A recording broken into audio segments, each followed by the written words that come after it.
மனிதன் எப்பொழுது விழுந்து போகிறான்? தான் திட்டமிட்டு வாழ ஆரம்பிக்கிறான் பாருங்க, அன்னைக்கு தான் விழுந்து போறான். மனுஷன் எப்ப வாழ ஆரம்பிக்கிறான்? தேவனோடு வாழ்வதுதான் என் திட்டமே அப்படின்னு வரான் பாரு, அங்கதான் எந்திரிக்கிறான். கையத்தட்டே. வாழ்க்கையில ஒரே ஒரு திட்டமிட வேண்டும் என்றால் அந்த திட்டம் என்னவா இருக்குன்னு தெரியுமா? நான் கர்த்தரை சார்ந்து வாழணும் என்பதா இருக்க வேண்டும். வாய்க்கால் எவ்வளவு பெரிதா இருக்கிறதோ அவ்வளவுதான் அந்த அந்த பள்ளத்தாக்கில் என்ன செய்யும்? தண்ணீரால் நிரம்பும். ஆகவே உங்கள் வாய்க்கால்களை பெரிதாக்குங்கள், உங்கள் எண்ணங்களை பெரிதாக்குங்கள். என்னுடைய வாழ்க்கையில் நான் குறைவுகளோடு வாழ வேண்டிய அவசியம் இல்லை. ஏனென்றால் இயேசு எனக்கு கொடுத்த கிரயம் குறைவான கிரயம் அல்ல, அது கடைசி சொட்டு இரத்தத்தையும் அவர் எனக்காய் கொடுத்தபடியினாலே.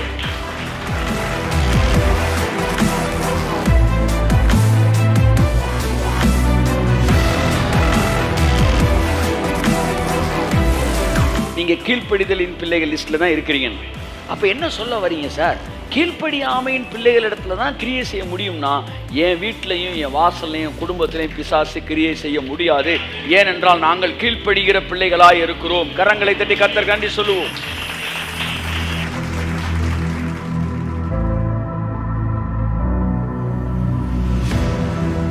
இயேசு கிறிஸ்துவின் நாமத்தினாலே உங்களை எல்லோரையும் நான் வாழ்த்தி இந்த பைபிள் ஸ்டடிக்கு வரவேற்கிறேன். நம்ம எல்லாரும் கரங்களை தட்டி கர்த்தருடைய பிரசன்னத்தை வரவேற்போம். ஆமென். கர்த்தரை தேடுகிறவர்களுக்கு ஒரு நன்மையும் குறைவுபடாது. எல்லாம் சொல்லுங்களேன். சிங்க குட்டிகள் தாழ்ச்சி அடைந்து பட்டினியாய் இருக்கும், கர்த்தரை தேடுகிறவனுக்கு ஒரு நன்மையும் குறைவுபடாது. கரங்களை தட்டி கர்த்தர் கண்டி சொல்லுவோம். ஷாபா ராமா ஹாபாலா தியாங்கரா பலபதுர மனமதியாங்கரா பலபதுரே மனமதியாங்கோ. தேவன் நம்முடைய வாழ்க்கையில எதை கொடுத்தாலும் பெர்ஃபெக்டா தான் தராரு, பூரணமா தான் தராரு. ஒரு குறைவு அவர் கொடுக்கறதுல ஒரு குறைவு இருக்காது. இதை முதல்ல நீங்க புரிஞ்சுக்கணும். தேவன் யார் என்பதை புரிந்து கொள்ள வேண்டும். நன்மையான எந்த ஈவும் பூரணமான எந்த வரமும் பரத்திலிருந்து மேக் பண்ணப்பட்டு ஜோதிகளின் பிதாவினிடத்திலிருந்து இறங்கி வருகிறது. அவரிடத்தில் எவ்வித மாறுதலும் வேற்றுமை நிழலும் இல்லை. அதைத்தான் சங்கீதம் 34 தாவீது எழுதும்போது, சிங்க குட்டிகள் கூட தாழ்ச்சி அடைந்து பட்டினியா இருக்கும், கர்த்தரை தேடுகிறவனுக்கு ஒரு நன்மையும் குறைவு படாது. ஆமென். ஒரு நன்மையும் குறைவு படாது. அப்படின்னா அவன் என்ன சொல்றான்? கம்ப்ளீட் பிளெஸிங்கை விரும்புறான். தாவீது இந்த அதிகாரத்தை எழுதும்போது அவன் மனதில் இருந்தது என்னன்னா, குறைவுகளே இல்லாத ஒரு வாழ்க்கை, நிறைவான வாழ்க்கை, கம்ப்ளீட். இந்த மைண்ட் செட் ரொம்ப முக்கியம். ஏன்னா பாத்திரம் எவ்வளவு பெருசா இருக்கோ அவ்வளவுதான் தண்ணி என்ன செய்யும்? நிரம்பும். வாய்க்கால் எவ்வளவு பெரிதா இருக்கிறதோ அவ்வளவுதான் அந்த அந்த பள்ளத்தாக்கில் என்ன செய்யும்? தண்ணீரால் நிரம்பும். ஆகவே உங்கள் வாய்க்கால்களை பெரிதாக்குங்கள், உங்கள் எண்ணங்களை பெரிதாக்குங்கள். என்னுடைய வாழ்க்கையில் நான் குறைவுகளோடு வாழ வேண்டிய அவசியம் இல்லை. ஏனென்றால் இயேசு எனக்கு கொடுத்த கிரயம் குறைவான கிரயம் அல்ல, அது கடைசி சொட்டு இரத்தத்தையும் அவர் எனக்காய் கொடுத்தபடியினாலே. ஆமாம். கடைசி சொட்டு இரத்தத்தையும் எனக்காய் கொடுத்தபடினாலே என்னுடைய கடைசி சொட்டு ஆசீர்வாதத்தை நான் எடுத்துக்கொள்வேன். கையை தட்டுங்க. ஆமென். ஏய் ஏய் ஏய் ஏய் சொல்லுங்க. இயேசு கிறிஸ்து எனக்காக கடைசி சொட்டு இரத்தத்தையும் கொடுத்தபடினால் என்னுடைய வாழ்க்கையின் கடைசி சொட்டு ஆசீர்வாதத்தை நான் உரிந்து எடுத்துக்கொள்வேன். கரங்களை தட்டி கர்த்தருக்கு நன்றி சொல்லுவோம். ஸோ இதற்கு எதிரான எல்லாமே பிசாசோட தந்திரம் பாருங்க. டெவில்ஸ் டிசெப்ஷன் என்னன்னா, ஒரு ஆவரேஜ் லைஃப் நீங்கள் வாழ்ந்தீங்கனாலே தட் இஸ் டெவில்ஸ் டிசெப்ஷன். நீங்கள் ஒரு நேச்சுரல் லைஃப் வாழ்வதற்காக நீங்கள் தேவனை ஆராதிக்க வேண்டிய அவசியம் இல்லை. ஏனென்றால் தேவன் உங்களை ஒரு சூப்பர் நேச்சுரல் இடத்துல தான் வைக்க விரும்புகிறார். அப்போ சூப்பர் நேச்சுரலாக வாழணுமா சார்? இல்லை சார், அவருடைய வேர்ல்டில் நேச்சுரல் என்பது இந்த உலகத்துலேருந்து பார்த்தா சூப்பர் நேச்சுரல். ஸோ ஆகவே தேவன் சூப்பர் நேச்சுரல் ஒரு வாழ்க்கை வாழ விரும்புகிறார். மைண்ட் ரொம்ப முக்கியம். என்ன ஜெயிசன்? எது முக்கியம்? மைண்டு. இங்கே உட்காந்து வேறு எதையும் சிந்திச்சுக்க கூடாது. Mind is very important thing. இந்த மைண்ட் மஸ்ட் பி ரெனியூடு. நல்லா பாருங்கள், ஸ்பிரிட்டு, சோலு, பாடி, 3 இருக்குது. இப்போ இந்த பாடி எப்படி இருக்க போகுது அப்படின்னா, இந்த சோல் எப்படி இருக்க போதோ அப்படி தான் இந்த பாடி இருக்க போகுது. ஒன்று ஆத்மா, ஆவி, ஆத்மா, சரீரம்.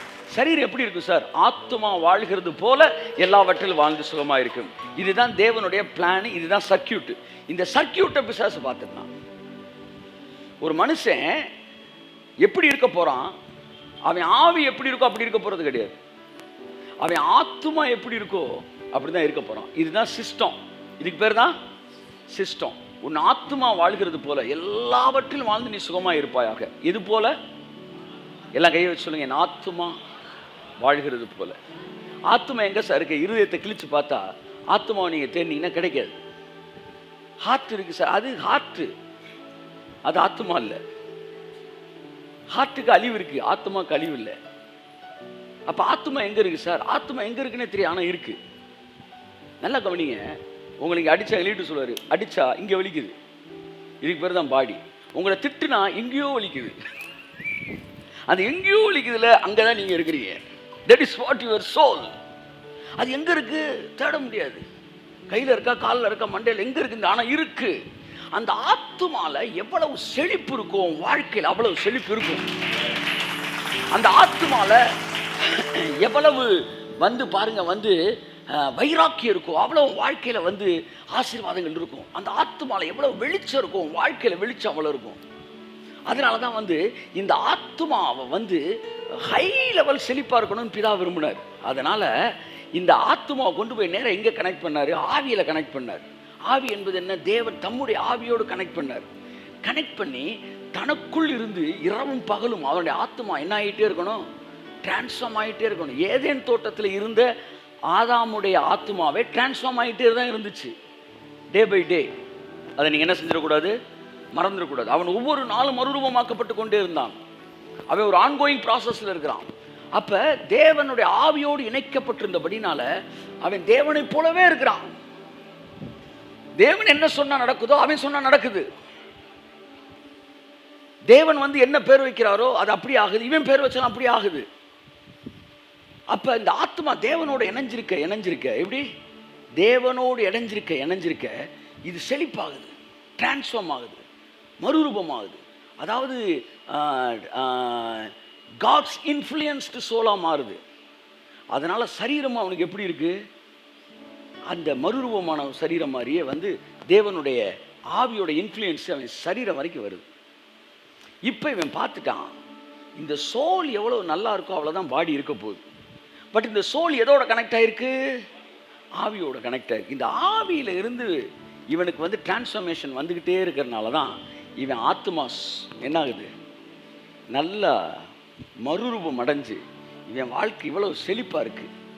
அப்ப ஆத்மா வாழ்ற மாதிரி தானே இவன் இருப்பான். அப்ப இந்த ஆத்மாவை நம்ம கைப்பற்றிட்டா எப்படி? இந்த ஆத்மாவை நம்ம கைப்பற்றிட்டா அதுக்கப்புறம் நம்ம சொல்ற மாதிரி தான் ஆத்மா இருக்கும்.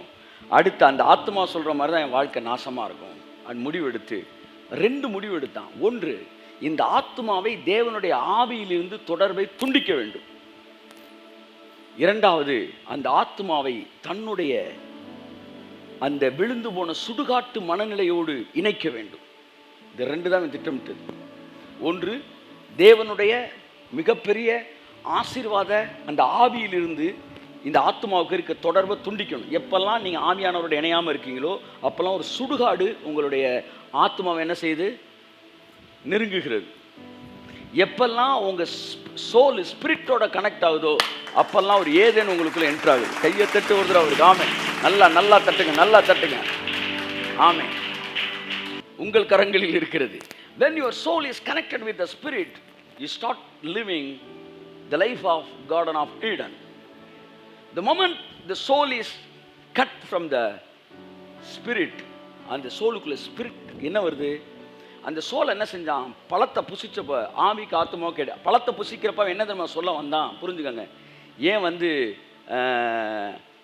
தேவன்கிட்ட இருக்கிற கனெக்ஷன் அவனுக்கு கட்டாச்சு அப்படின்னா, இந்த பழத்தை புசிச்சா என்ன அர்த்தம்னா, இனி நான் பார்த்துக்கிறேன் சார் அப்படின்னு அர்த்தம். எப்படி?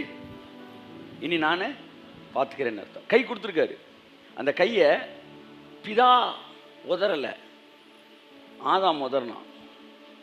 உதறிட்டு என்ன சொல்கிறான்? நான் பார்த்துக்கிறேன் அப்படின்றான். பழத்தை புசிச்சதுக்கு அர்த்தம் என்ன தெரியுமா? நான் பார்த்துக்கிறேன்னு அர்த்தம். ஏன்னா அது நன்மை தீமை அறியத்தக்க விருட்சம். சரியா? அப்போ என்ன சொல்ல வரான்?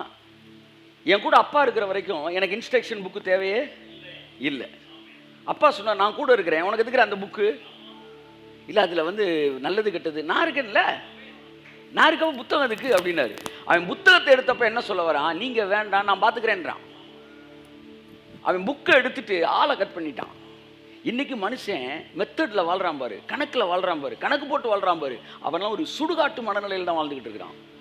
ஆனால் எனக்கு கணக்கு வழக்கெல்லாம் தெரியாது, எனக்கு மெத்தட்லாம் தெரியாது. ஆனால் ஒருத்தரை தெரியும், கைத்தட்டு ஒருத்தரை தெரியும், கையத்தட்டு ஒருத்தரை தெரியும்.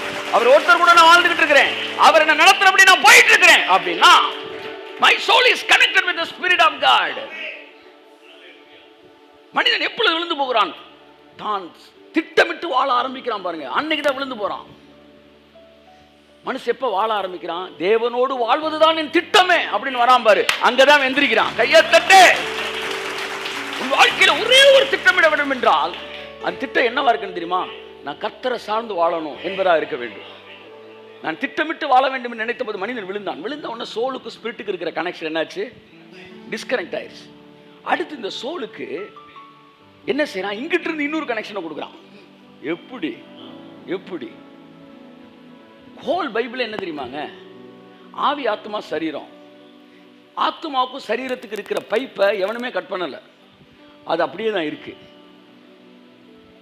ஆவிக்கும் ஆத்மாவுக்கு இடையில இருக்க பைப்பை கட் பண்ணிட்டு ஆத்மாவுக்கும் பிசாசுக்கும் ஒரு பைப்பை சொருகிறான். இதுதான் பைபிள். தேவனுக்கும் ஆத்மாவுக்கும் இருந்த பைப்பை கட் பண்ணிட்டு பிசாசுக்கும் ஆத்மாவுக்கும் ஒரு பைப்பை சொருகிறான்.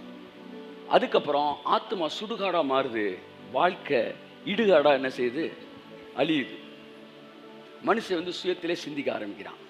இப்ப இயேசு திரும்பவும் வராரு. எல்லாம் ஜோரா கை தட்டுங்க, ஜோரா கை தட்டுங்க. அவர் எங்க நிக்கிறாரு? இவன் சொல்றான், ஐயா நான் அவர் கையை உதறிட்டேயா, கையை உதறி இனிமே நான் கை கொடுக்க முடியாதியான்றான். அவர் என்ன சொல்ல? இல்லை நான் கை கொடுக்க ரெடியா தான் இருக்கேன். அவன் தான் போய் ஒளியிறான். இவன் ஐயா முடியாதியான்றான். அப்போ அவர் நேரம் இயேசு எங்க வராரு? இந்த ஆத்மாவுக்கும் சொல்லுங்க ஆவிக்கும் இடையில அவர் நிற்கிறார். இன்னும் ஒரு கையில பிதாவை பிடிக்கிறாரு, இன்னொரு கையில என்ன பிடிக்கிறாரு? கையை தட்டு. ஆமென், ஹல்லேலூயா, ஆமென். சொல்லுங்க. ஆவியானவரே, ஆவியானவரே, பரிசுத்த ஆவியானவரே. Thank you Lord. ஆவியானவரே, ஆவியானவரே, பரிசுத்த ஆவியானவரே, எங்களுக்குள்ளே வாசம் செய்யும் ஆவியானவரே, இந்நாளிலும் சித்தம் போல் எங்களுக்குள்ளே வாசம் செய்யும் ஆவியானவரே, இந்நாளில் நடத்தி செல்லும். கையை உயர்த்தி ஆவியானவரே, ஆவியானவரே, பரிசுத்த ஆவியானவர்,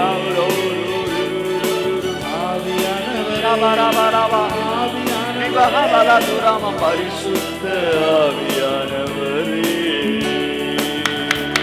கையை தட்டுங்க. ஹல்லேலூயா, ஹல்லேலூயா, ஹல்லேலூயா. அப்ப இயேசு சோலுக்கும் ஸ்பிரிட்டுக்கு இடையில நிற்கிறார். இப்போ ஆவி, ஆத்மா, சரீரம் அப்படி இருந்தது என்னவாகி போச்சு? ஆவி, இயேசு, ஆத்மா, சரீரம் அப்படி ஆகி போச்சு. ஆவி, இயேசு, ஆத்மா, சரீரம். இப்போ ஆத்மா அப்பாட்ட போ பயந்துச்சு. இயேசு வந்த உடனே தைரியமாய் கிட்டி சேருங்கள் எடுத்துக்கொண்டு பிதாவை கூட கனெக்ட் பண்ணிட்டாரு. கனெக்ட் பண்ண உடனே இப்போ ஆவி, ஆத்மா, சரீரம் ஆயிடுச்சு. கனெக்ஷன் ஆன உடனே திரும்ப அந்த ரூஹானோன்னு எங்கேயோ போயிடக்கூடாது. ரூஹா அப்படின்னா அந்த ஆவி எங்க வந்துச்சு? பழத்தை யார் புசிச்சா? ஆதாம் புசிச்சப்ப முன்னாடி ஒரு ரூஹா ஊதுனார் பாருங்க, அவர் ஊதினார் வந்துச்சு பார்த்தீங்களா? அதே மாதிரி மேல் வீட்டறையில் அவர் மறுபடியும் ஊதினார். ஆமென். தன் சீசர்களை அனுப்புகையில் அவர் ஊதி எங்க ஊதினாரு? ஏதேன்ல ஊதினாரு. அப்ப மனிதன் ஜீவாத்மாவானான். மறுபடியும் அவர் அந்த ஒலிவ மலைக்கு முன்பாக அந்த கலிலேய மனிதர்களுக்கு முன்பாக நின்று அவர்கள் மீது ஊதி பரிசுத்த ஆவியை பெற்றுக்கொள்ளுங்கள் என்று சொன்னார். மனிதன் மறுபடியும் ஆதாமை போல பிதாவோடு இணைக்கப்பட்ட ஒரு வாழ்க்கையை வாழ ஆரம்பித்தான். கையை தட்டே. ஓ ஆவியானவரே, ஆவியானவரே, ஆவியானவரே, ஓ பரிசுத்த ஆவியானவரே. திரும்ப ஒரு தடவை. ஆவியானவரே,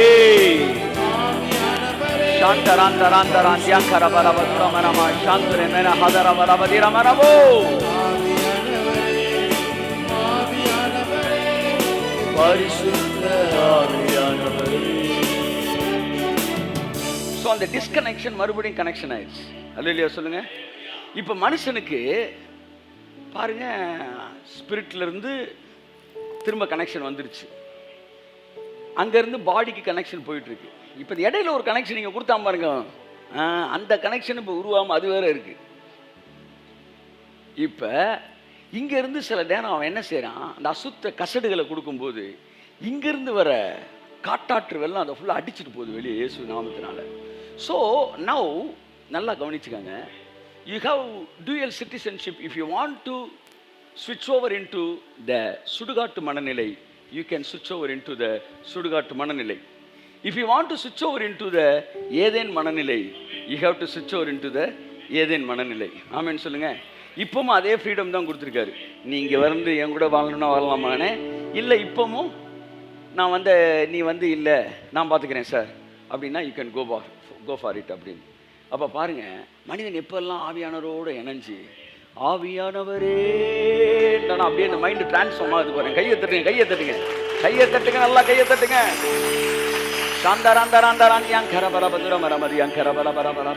அப்போ அந்த லைட்டு வந்த உடனே அது பாடியை பார்க்குது. இந்த பாடி ஏற்கனவே ஒரு 10 வருஷமா 20 வருஷமா இந்த சைடு கனெக்ஷன் மூலமாக நாசமாக இருக்குல்ல, அதை ஃபுல்லாக இந்த ஆவியின் மனநிலையில் பார்க்கும்போது இது இப்படி இருக்கக்கூடாது, இது தப்பாச்சுதே, இது வந்து சரியாக இருக்கணுமே அப்படின்னு ஒரு லைட்டு வருது. ஆவியானவரோட இணைய இணைய இணைய உங்கள் குறைவுகள் எல்லாவற்றையும் பார்க்கும்போது இந்த குறைவு இப்படி இருக்கக்கூடாது, கர்த்தரை தேடுகிறவனுக்கு ஒரு நன்மையும் குறைவு படாது என்கிற பார்வை கடந்து வருகிறது. கரங்களை தட்டி கர்த்தருக்கு நன்றி சொல்லுவோம். சங்கீதம் 34 ஆவியானவரோடு இணைந்து தன் வாழ்க்கையை அவன் பார்க்குறான். நான் 34 எடுக்கலை, பிசாசின் தந்திரங்கள்லாம் எடுக்கிறேன். ஆனால் இது ரொம்ப முக்கியமானது. இது அந்த வசனத்தோடு பிசாசு தந்திரத்தை நீங்கள் புரிந்து கொள்வதற்கு மிகவும் பயனுள்ளதாக இருக்கும். இன்றைக்கு ஒரு ஆவரேஜ் லைஃப் வாழ்ந்துக்க, ஒரு அட்ஜஸ்ட் பண்ணி ஒரு லைஃப் வாழ்ந்துக்க அப்படின்னு நிறையா பேர் பாருங்கள், ஹஸ்பண்ட் கூட அட்ஜஸ்ட் பண்ண மாட்டாங்க, ஆனால் பிசாசு கூட அட்ஜஸ்ட் பண்ணி 20 வருஷம் வாழ்ந்துருப்பாங்க. பாருங்கள், இந்த people they are ready to adjust with the devil. ஆனால் ஆவியானவர் அட்ஜஸ்ட் பண்ணாதன்றார், அட்ஜஸ்ட் பண்ணாதன்றார். 34 ரொம்ப அழகான வசனம். நாங்கள் காலையில் தியானிக்கும் போது பார்த்தோம். அதில் அவன் என்ன சொல்கிறான்னா, கம்ப்ளீட்டே பேசுகிறான், கம்ப்ளீட்டை தான் பேசுகிறான். பாருங்களேன், 4ஆம் வசனம் வாசிங்க. 4, நான் கர்த்தரை தேடினேன், அவர் எனக்கு செவி கொடுத்து என்னுடைய சொல்லுங்க எல்லா பயத்துக்கும் என்னை நீங்களாக்கி விடுவித்தார். கை தட்டுங்க. ஏதோ ஒரு 3/4 பயத்துக்கு 90% பயத்தில் நீங்கள் ஆகிட்டேன் சார். இந்த அதிகாரத்தில் திரும்ப திரும்ப அவன் பேசுகிறதே கம்ப்ளீட்டே பேசுவான். Completely completed. நீ கடவுளை தேடினா நான் சொல்கிறேன், எந்த பயமோ ஆளுகை செய்ய முடியாது. கரங்களை கட்டி கர்த்தருக்கு நன்றி சொல்லு. எல்லா பயத்துக்கும் ஃபோபியா நிறையா ஃபோபியா இருக்குது பாருங்கள். இந்த ஃபோபியா வந்து ஒரு மோசமான ஒரு ஃபோபியா. ஹைட்ரோஃபோபியா வந்து ஃபோட்டோஃபோபியா. ஹைட்ரோஃபோபியானா தண்ணியை பார்த்து பயம், ஃபோட்டோஃபோபியானா எதை பார்த்து பயம், வெளிச்சத்தை பார்த்து பயம். அப்புறம் வந்து நிறையா இருக்குது. ஈவன் பூனையை பார்த்து பயம். இப்படி 39 வகையான பயங்கள் இருக்குன்றாங்க. 39 வகை. ஒரு 39 அடி கூட அதுக்கு தான் வாங்கினான்னு தெரில. அத்தனை வியாதி இருக்குது. அதில் வந்து பெக்கட்டோஃபோபியான்னு ஒரு ஃபோபியா ஏற்கனவே சொல்லியிருக்கிறேன். நான் வந்து கடவுளுக்கு பிரியமாய் வாழ்வேனோ வாழாமல் இருக்கிறனோ, இதை வந்து யார் சைக்காலஜிலே வருது இந்த ஃபோபியா. This is பெக்கட்டோஃபோபியா. இயேசு நாமத்தில் பிசாசே வெளியேறு. அவன் சொல்ல, நான் கர்த்தரை தேடினேன், அவர் என்னை எல்லா பயத்துக்கும் நீங்களாக்கி விடுவித்தார். ஸோ அவங்க 90 பயத்துக்கு நீங்களாயிட்டாங்க சார். 99 பயத்துக்கு ஒரு பயம் அவங்களுக்கு போகல சார். என்னென்னா பரலோகத்துக்கு போமான்ற பயம் வந்து அவனுக்கு போகலை. ஆனால் அவனை கூட்டிகிட்டு வந்து நேராக கிருபையின் உபதேசத்தில் உட்கார வச்சு, உங்கள் நாமங்கள் பரலோகத்தில் எழுதப்பட்டு இருக்கிறபடினால் அவரை ஸ்தோத்திரியுங்கள் சொல்லும்போது அந்த பயம் நம்மளை விட்டு என்ன செய்யுது, போகுது. ஷாக்காமாலஹான் துணே மனாதியாங்க, நான் போய் உங்களுக்காக ஒரு ஸ்தலத்தை ஆயத்தம் பண்ண போகிறேன் அப்படின்னு என்ன அர்த்தம், ரிசர்வ் பண்ண போகிறேன். நான் போன பிறகு வந்து மறுபடியும் உங்களை நான் சேர்த்துக்கொள்வேன். அப்படின்னா எனக்கு பரலோகத்தில் ஒரு சீட்டு கன்ஃபார்மாக இருக்குது. வருவாயா வரனான்னு தெரியாத ஒருத்தன் வீடு கட்டுவான் எல்லாராச்சும். அப்போ கன்ஃபார்மாக வீடு கட்ட போகிறேன், ஒரு ஸ்தலத்தை ஆயத்தம் பண்ண போகிறேன்னு என்ன அர்த்தம், நீ கன்ஃபார்மாக வரப்போறடா. ஐயா பாவம், அதுக்கு தான் செலுத்தி கொடுத்தேனடா சிலுவையில், உன்னை தூக்கிட்டு போகிறதுக்காக நான் வந்திருக்கிறேன். ஸோ அந்த ஃபோபியாவும் போயிடுச்சு. ஸோ எல்லா பயத்துக்கும் நீங்களாக்கி விடுவிப்பது. அப்போ தேவன் பாருங்க, ஏதோ கொஞ்சம் கொஞ்சம்லாம் ஒன்று ஆசீர்வதிக்கிறது கிடையாது, வேரோட புட்டிங்கி எரிஞ்சிடுவார். உன் பயத்தெல்லாம் இன்னும் இரவு வேலையில் வேரோட புட்டிங்கி எரிகிறார். வியாதியை குறித்த பயம், எதிர்காலத்தை குறித்த பயம், திருமணத்தை குறித்த பயம், பிள்ளைகளை குறித்த பயம், பிரசவத்தை குறித்த பயம், இன்னும் வந்து பலவிதமான பயங்கள், பிசாசினால் ஆட்கொள்ளப்பட்ட பயங்கள், அத்தனையிலிருந்து இரவு வேலையில் இயேசு ரத்தம் தெளிக்கப்படுகிற விடுதலை உண்டாவதா. கரங்களை தட்டி கர்த்தருக்கு நன்றி சொல்லு. ஷாகா மாலஹாந்தராம பாருங்க, எல்லா பயத்துக்கும் நீங்களாக்கினார். 6ஆம் வசனம் வாசிங்க. இந்த ஏழை கூப்பிட்டான். கர்த்தர் கேட்டு அவனை அவன் இடுக்கண்களுக்கெல்லாம் நீங்களாக்கி ரட்சித்தார். அவனுடைய எல்லா இடுக்கண்களுக்கெல்லாம். அப்போ வாழ்க்கையில் என்னென்ன இடுக்கண் இருக்கு சொல்லி இந்த இரவு வேளையில இடுக்கண்கள் எல்லாத்தையும் நீக்குவார் கர்த்தர். கை தட்டுங்க ஒரு ஆமே. ஏதோ ஒன்று ரெண்டு இடுக்கண் கிடையாது. லைஃப்னால இடுக்கண் இல்லாததுதான் லைஃபே. கையை தட்டுங்க ஒரு ஆமே. ஆமா, இடுக்கண்களை இல்லாததுதான் லைஃப். ஆமா, இடுக்கண் இல்லாத லைஃப், இல்லாட்டி அதுக்கு பேரு நைஃப். அப்ப இடுக்கண்கள் இல்லாத ஒரு வாழ்க்கை 100%. உன் இடுக்கண்கள் எல்லாவற்றுக்கும் நீங்களாக்கி அவர் விடுவிப்பார். கை தட்டுங்க ஆமே. அடுத்து திரும்ப 10. சிங்கக்குட்டிகள் தாழ்ச்சி அடைந்து பட்டினியா இருக்கும். கர்த்தரை தேடுகிறவர்களுக்கோ ஒரு நன்மையும் குறைபடாது. பாத்தீங்களா, ஒரு நன்மையும் குறைபடாது. அப்ப எல்லா பயத்துக்கும் நீங்களாக்குவார், எல்லா இடுக்கண்களையும் விலக்கி பாதுகாப்பார், எல்லா தேவையும் சந்திப்பார், ஒரு நன்மையுமே குறைபடாது. ஏன்னா அப்ப எல்லா நன்மையுமே இருக்கு. அடுத்து பாருங்க, எல்லானே அவர் எழுதுறாப்புல. 17 வாசிங்க. நீதிமான்கள் கூப்பிடும்போது கர்த்தர் கேட்டு அவர்களை அவர்களுடைய எல்லா உபத்திரவங்களுக்கும் நீங்களாக்கி. கை தட்டுங்க சார். 34 சங்கீதத்துக்கு பேர் எல்லா பயத்துக்கும் நீங்களாக்கினார், எல்லா இடுக்கணுக்கும் நீங்களாக்கினார், இங்க எல்லா உபத்திரவத்துக்கும் நீங்களாக்கினார். அந்த எல்லா வந்து ரொம்ப முக்கியமானது. ஆமேன். அடுத்து 19 வாசிங்க. நீதிமானுக்கு வரும் துன்பங்கள் அநேகமா இருக்கும், கர்த்தர் அவைகள் எல்லாவற்றிலும் நின்று அவனை விடுவிப்பார். கையை தட்டுங்க சார். எல்லா பயத்துக்கு நீங்களாக்குவார், எல்லா இடுக்கண்களுக்கு நீக்குவார், எல்லா உபத்திரவத்துக்கு நீங்களாக்குவார். இங்க சொல்றாரு, என்ன சொல்றாரு? எல்லா துன்பங்களில் நின்றும் அவனை விடுவிப்பார். ஹல்லேலூயா. அடுத்த வசனம். அவனுடைய எலும்புகளை எல்லாம் காப்பாற்று. ஆமென். ஒரு எலும்பு விடாம அத்தனை எலும்பையும் காப்பாற்றுவார். உங்க எலும்புல ஒரு எலும்பு கை தட்டுக்க வச்சிருக்க. ஆமென் ஆமென். கடவுளை தேடுறவனுக்கு இந்த எல்லாம் அந்த மனநிலை இருக்கணும். இந்த ஆவரேஜ் மைண்ட் செட்ல இங்க என்ன செய்யாத. ஆமா, ஆவரேஜ் மைண்ட் செட்ல வாழ்றதுக்கு ஆவரேஜா ரத்தம் சிந்தல. அவரு ரத்த தானமா பண்ணிட்டு போனாரு. 2 பாட்டில் எடுத்துட்டியாப்பா, விடுப்பா, ஆளை விடுப்பா அப்படின்னாரா? கடைசி சொட்டு ரத்தத்தை கொடுத்தார். புரிந்து கொள்ளுங்கள், there is a deception behind the average life. தாழ்மை என்கிற பெயரிலே ஒரு அசுத்த ஆவி கிறிஸ்தவத்தை அழைக்கழித்தது. இந்த நாளில் அதை கிழித்தெறிகிறார் கர்த்தர். ஆவரேஜ் லைஃப் வாழ்றதுக்கு நீ ஆவரேஜா ரத்தம் சிந்தல. the last drop of blood. மறந்துராத வாழ்க்கையில ஒரு குறைவு இருக்க வேண்டிய அவசியம் இல்லை என்று கர்த்தருடைய ஆவியானவர் அந்த இரவு வேளையிலே சொல்கிறார். ஒரு குறைவு இருக்க வேண்டிய அவசியம் இல்லை. You need not live an average life. 4 பாட்டில் ரத்தத்தை கொடுத்துட்டு போனாரா? அதுக்கு மேல கொடுக்கிற ரத்தம் இல்ல. யாரை அவமானப்படுத்த விரும்புகிறான் இந்த இரவு வேளையிலே ஒரு ஆவரேஜ் லைஃப் வாழ்றேன்னு சொல்லி உலகம் முழுவதும் கேட்டுக்கொண்டிருக்கிறேன்னு சொல்லுகிறேன். நீ என்னடா ஆவரேஜ் லைஃப் வாழ்றது? ஆவரேஜா ரத்தம் சிந்தினாரு, கடைசி சொட்டு ரத்தத்தையும் புடிங்கி எடுத்தாங்க. வாழ்ற ஒரு வாழ்க்கை, அந்த வாழ்க்கை இந்த உலகம் பார்த்து வியக்கிற மாதிரி ஒரு வாழ்க்கையா இருக்கணும்.